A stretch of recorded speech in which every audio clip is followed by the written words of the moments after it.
Whoever you are, we welcome you. Wherever you come from, we welcome you. Whomever you love, we welcome you. Whoever you are, we welcome you. Wherever you come from, we welcome you. Whomever you love, we welcome you. Whoever you are, we welcome you.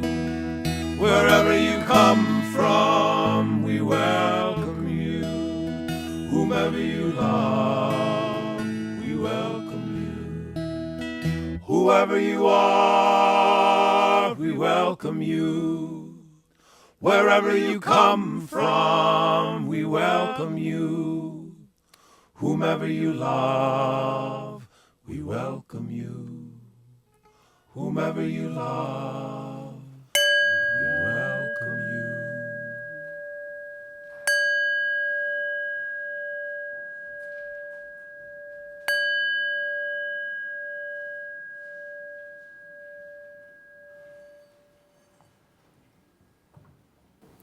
Good morning. My name is Rachel Quinn. My pronouns are she, her. I'm a member of the Worship and Music Committee, and I am your worship associate this morning. I'm delighted to welcome you here, whether you're visiting this morning or a regular member. Today, we acknowledge that we are located in a place that was once the Wampanoag village of Patuxet. We strive to follow their example and be faithful stewards of the sacred land. Our service today is presented by Reverend Emily Bruce. Our live music is offered by Emily Browder-Melville and the choir, Amy Palmer, Glenn King, Irene Ray, Carl Ingersoll, and myself, with Jason Bascom on drums. Time for All Ages will be led by Bethany Simons and Stephanie Cotter. Because our services vary from week to week, we suggest you visit us again to experience the variety of worship we offer.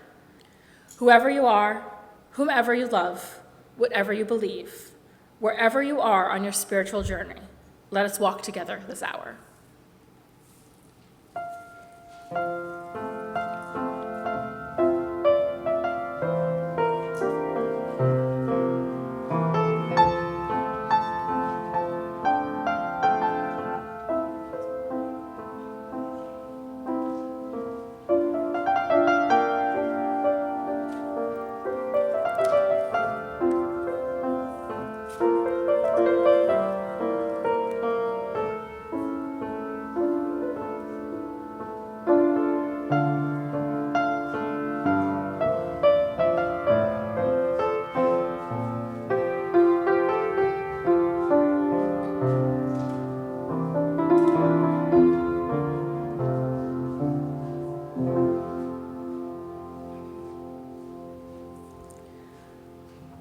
Our call to worship this morning is Love is Choice by Reverend Carter Hayward.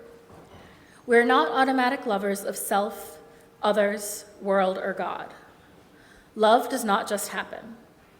We are not love machines, puppets on the strings of a deity called love. Love is a choice, not simply or necessarily a rational choice, but rather a willingness to be present to others without pretense or guile. Love is a conversion to humanity, a willingness to participate with others in the healing of a broken world and broken lives. Love is the choice to experience life as a member of the human family, a partner in the dance of life, rather than as an alien in the world or as a deity above the world, aloof and apart from human flesh. Love is a choice. Come, let us worship together. Please rise in body or in spirit and join us in singing number 347 in the gray hymnal, Gather the Spirit.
Good morning.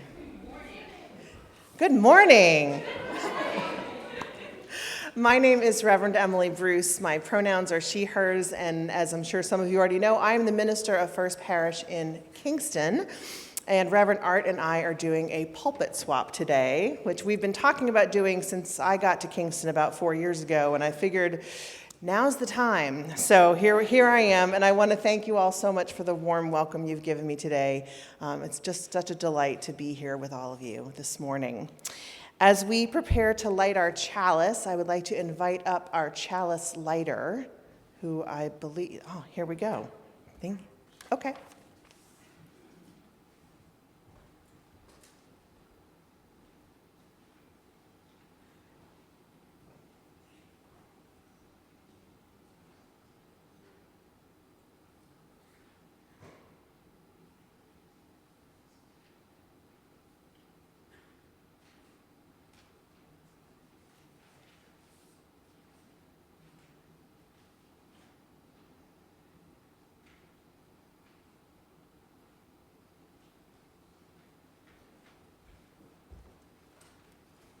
Will you join me in our chalice lighting words in your order of service? Love is the spirit of this church, and service its law. This is our great covenant, to dwell together in peace, to seek truth in freedom, to speak the truth in love, and to help one another.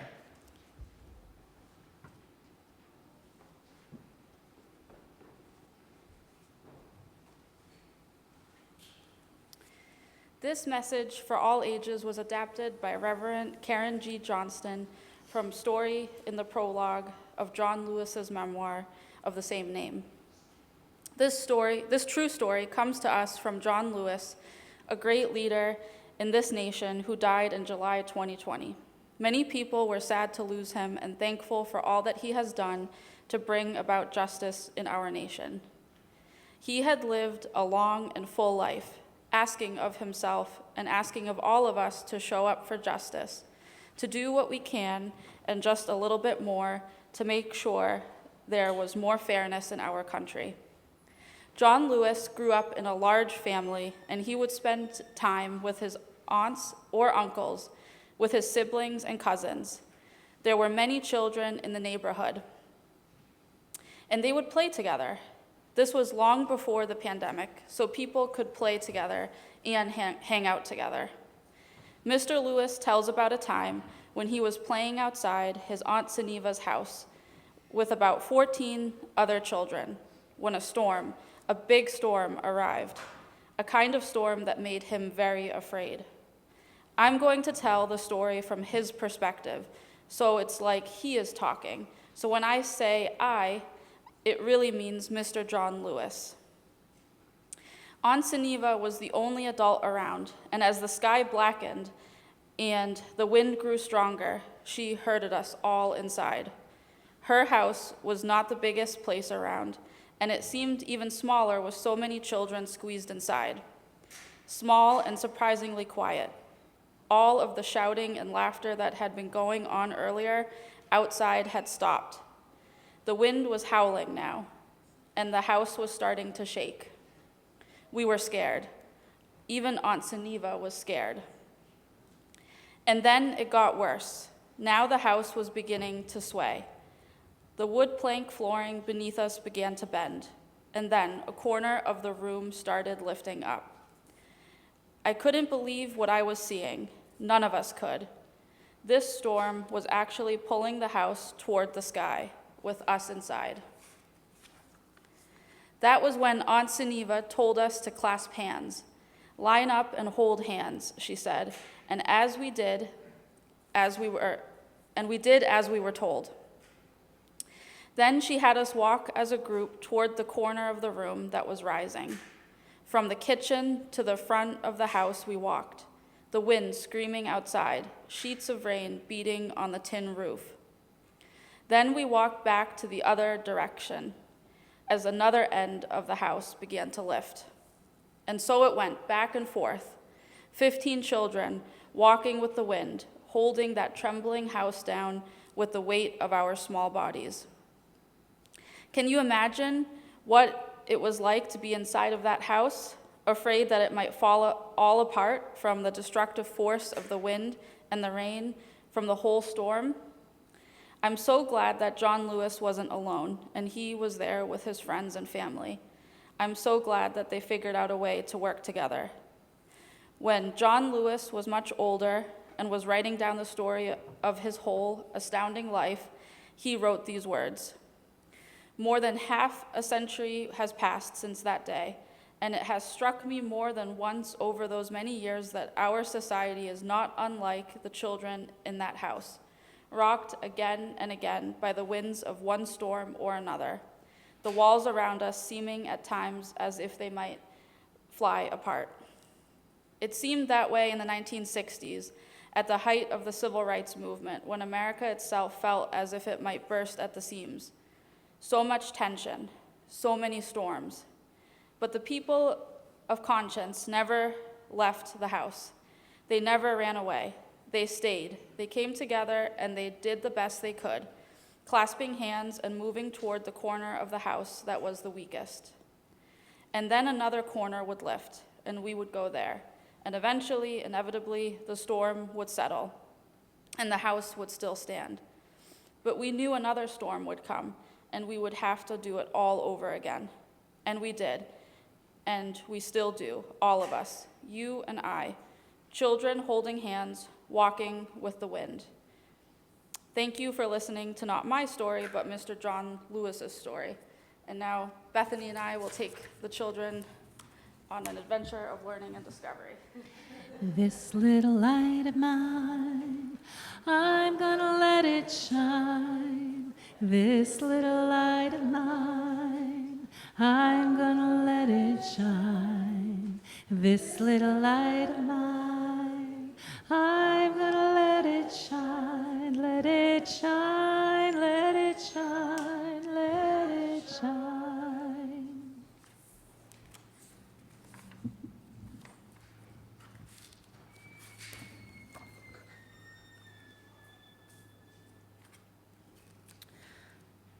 Today's reading is from Transient and Permanent in Christianity. So in 1841, Unitarian minister Theodore Parker, then serving a tiny congregation in West Roxbury, Mass., traveled to a church in South Boston to preach a sermon at the ordination of a colleague entitled "The Transient and Permanent in Christianity." The sermon ignited a controversy over Parker's contention that the teachings of Jesus were permanent, but much else of church doctrine, including belief in the divinity of Jesus, were subject to change over time and therefore fallible. Here's an excerpt from that sermon. Anyone who traces the history of what is called Christianity will see that nothing changes more from age to age than the doctrines taught as Christian. An undue place has been assigned to forms and doctrine, while too little stress has been laid on the divine life of the soul. Religion is a simple thing. The only creed it lays down is truth, which springs up spontaneous in the Holy Heart. The only form it demands is a divine life, doing the best thing in the best way, from the highest motives. It allows perfect freedom. It does not demand all people to think alike, but to think uprightly and get as near as possible at truth. The whole extent of Christianity is so well summed up in the command, thou shalt love the Lord thy God with all thy heart and with all thy soul and with all thy mind. Thou shalt love thy neighbor as thyself. Is there anything therein that can perish? Jesus' life is the perpetual rebuke of all time since. His teachings condemn ancient civilization, condemn modern civilization. But still, was he not our brother, the Son of Man as we are, the Son of God like ourselves? His excellence, was it not human excellence? His wisdom, love, piety, sweet and celestial as they were, are they not what we also may attain? In him, as in a mirror, we may see the image of God till we are changed into the same image. Viewed in this way, how beautiful is the life of Jesus. heaven has come down to earth, or rather, earth has become heaven.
Theodore Parker used to tell a story from his childhood to illustrate what he considered the birth of his own religious awareness. I found this story in a sermon given by my colleague, Reverend Mark Ward, from our congregation in Asheville, North Carolina. Parker grew up on a farm, outside Lexington, Massachusetts, in the early years of the 19th century. He was the youngest of 11 children born to a farmer and his wife. Parker recounts that one day around the age of 4, his father took him along to help with some chores in the field. But after a while, though, he sent Parker home by himself. And on the way back, Parker says he was passing a pond when he saw a turtle basking in the sun, We all can see turtles. They get up on logs and bask in the sun on a hot day. Parker was carrying a stick, and before he knew what he was doing, he lifted up the stick in order to strike the turtle. But before he could do so, he felt something stay his hand, and a voice inside of him, loud and clear, said, "No, it is wrong." So he didn't strike the turtle. And he went home and he said to his mother what had happened and asked her, what was that voice? And keep in mind, he's supposed to be 4 in this story, which of course I can't corroborate, but we'll just go with it. So he quoted her, again, 4 years old, quoted her as saying this in response to his question as to what that voice was. She said, "Some people call it conscience. I like to call it the voice of God within the soul of people. If you listen and obey it, it will always guide you right. But if you turn a deaf ear or disobey it, it will leave you without a guide. Your life depends on heeding that voice." Your life depends on heeding that voice. It seems, I would say, that Parker took those words to heart and guided his life and his ministry by it. So when he traveled to South Boston to give that sermon that we just heard an excerpt from, The Transient and Permanent in Christianity, Parker was a virtual unknown. At that time, West Roxbury was considered the country, the sticks, out there, not anything like it is today. He pastored a small country church. He did not have any kind of reputation at all in the wider Unitarian community. Though he was mentored by Ralph Waldo Emerson and steeped in transcendentalist philosophy, Parker was nothing like Emerson in the terms of reputation or name recognition. But all of that changed after he preached that sermon, because he was preaching to a room full of elite Boston Unitarian ministers, the cream of the crop, you might say, such a highly educated, biblically literate, completely male, of course, group of people could hardly be found elsewhere. They were not the kind of group that liked having their staunch and dignified beliefs challenged either, especially by an upstart country preacher. And one so bold as to spout the heresy that the Bible was not the sole source of wisdom. At one point in the sermon, Parker compared Christianity to a robe worn by an angel, and made the point further that Christianity was just one of many robes, but in no way should be taken for the angel itself. Now, Boston Unitarians had built their religious institution, their identities, their faith around the idea that a reasoned interpretation of Christian scripture was the right way. And here comes this newcomer telling them that their entire belief structure was transient. Well, they had no quibble with the convention. They had no quibble with his contention that the teachings of Jesus were permanent. But just about everything else he said caused tongues to start wagging across Boston. And Parker's sermon thrust him onto the center stage of a roiling debate over what Unitarianism stood for and what it believed. And of course, it didn't take long for the word heretic to be thrown about. What do you think about when you think of the word heretic? So I grew up in the Episcopal Church as a child, and for me, as I was taught, it was someone who broke the rules, who did really, really bad things. A heretic was never a good thing in the Sunday school classes I took. Someone breaking the rules, doing things that were unacceptable and against the norm and really, really bad. It still kind of means that now, maybe a few less really bads. But now that I look at that term through the lens of my Unitarian Universalist faith versus the faith of my childhood, I have a whole new respect for the term, I have to say. The standard definition of a heretic is one who holds beliefs at variance with the norm. But the Greek root of the word heresy is heresis, which means a taking or choosing for oneself, a choice. That's the true meaning of the word heretic. is one who chooses for themselves.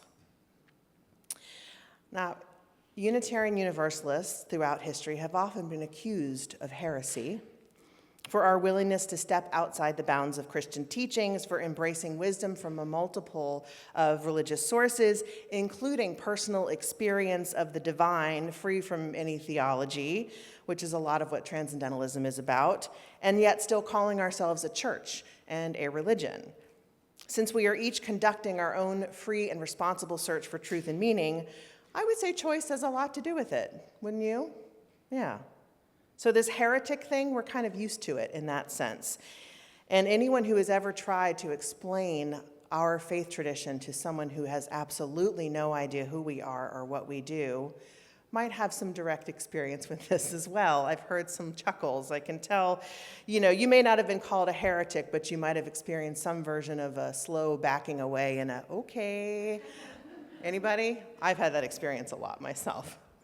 But here, in Parker's case, the call was coming from inside the house. Within his own ranks of ministry colleagues, Parker was being called out for his controversial views that dared challenge the norm. This free faith was coming down really hard on one of its own for daring to speak out without the proper respect for the institutional church. This is why I'm such a fan of Parker. He's one of the UU ancestors I most admire because he dared to speak truth to power. He was compelled by that inner voice to speak courageously from his heart, no matter the consequences. I was reminded of Parker and my love for him recently when I heard about Congressman Al Green, who dared to shout, "He has no mandate," during our current president's address to a joint session of Congress earlier this month. Does people remember this? Oh, good. It was a couple weeks ago, which can feel like 10 years, right? But it really was very recently. And he did this. He shouted, "He has no mandate," in response to the president's assertion that the results of the election gave him a mandate to cut funding for Medicaid. What was the result of Congressman Green's actions? He was censured. Right? He was censured for a, quote, breach of proper conduct, and 10 members of his own party joined the other side in voting to censure him. Sure sounds heretical to me. Making a choice to speak truth to power despite the consequences. Congressman Green made his choice just like Parker made his. The other part of Parker's story that's important here is that when news of this controversial sermon got out, people from Unitarian congregations around Boston were excited by his ideas, and they started to flock to hear him preach. This sermon put him on the map in a way he could not have been on the map before, and it was a turning point for his ministry. And Parker became ultimately one of the most enduring Unitarian voices of our time.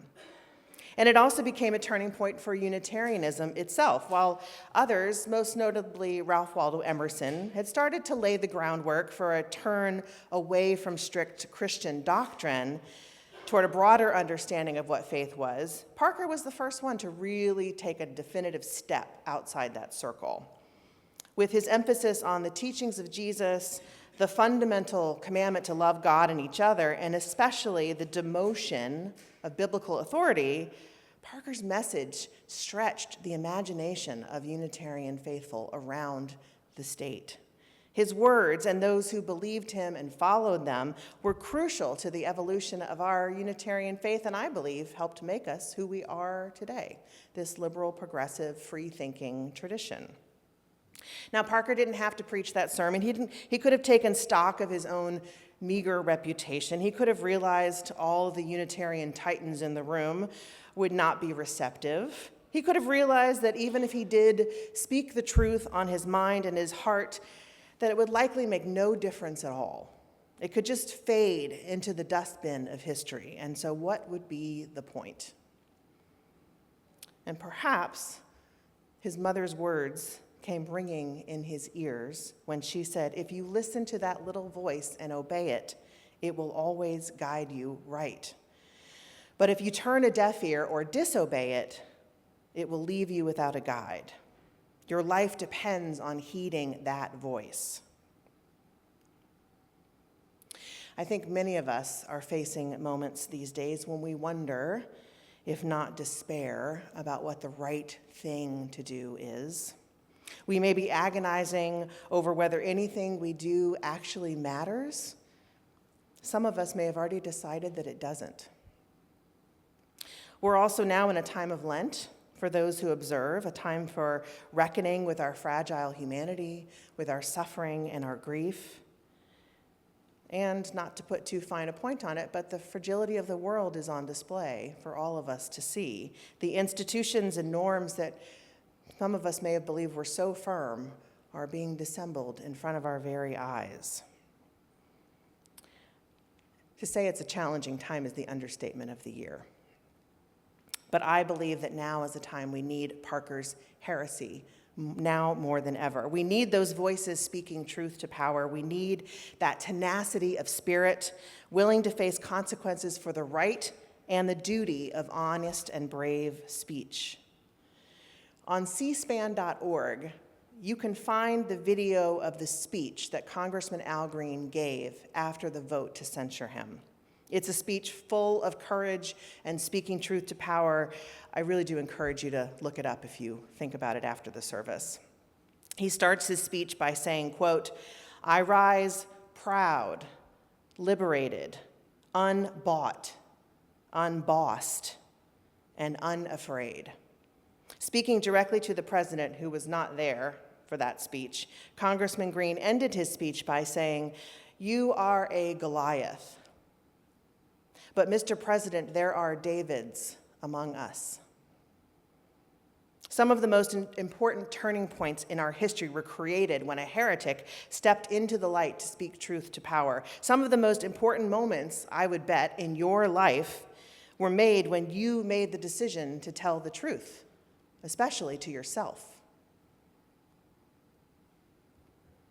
In our reading this morning, Parker reminds us that religion is a simple thing. The only creed it lays down is truth, which, as he says, springs up spontaneously in a heart that is holy. My prayer for all of us in these challenging times is that our hearts be holy, that we may hear that little voice calling us to speak truth to power, calling us to speak the truth that lies within, to live, if not unafraid, to live in spite of our fears, because we know we answer to a truth that is far bigger, one that calls us to create heaven here on earth with our commitments to justice, with our compassion, and with our choice to love. I pray that we may not only recognize the Davids among us, but we may become one of them too. If so, then maybe we will see over time that our earth is slowly becoming heaven. May it be so, friends. Amen. Please rise in body or in spirit for our next hymn, number 1028 in the Teal hymnal, The Fire of Commitment.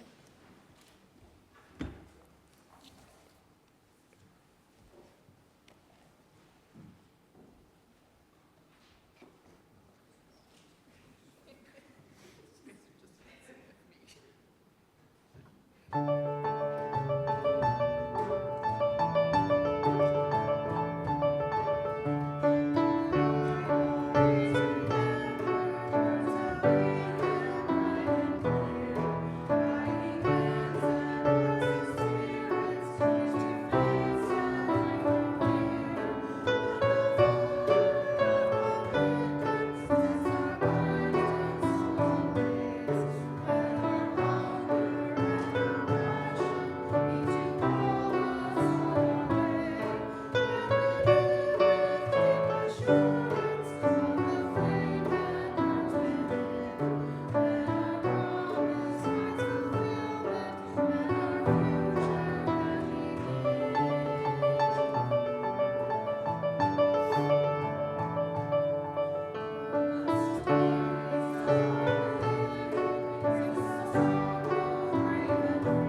When we give, we say yes to something that we value, and in this congregation, you take up a weekly offering to say yes to this congregation and yes to the values of your UU faith. So as we have our offering, you are invited to give as you are willing and able, and we are grateful for your generosity.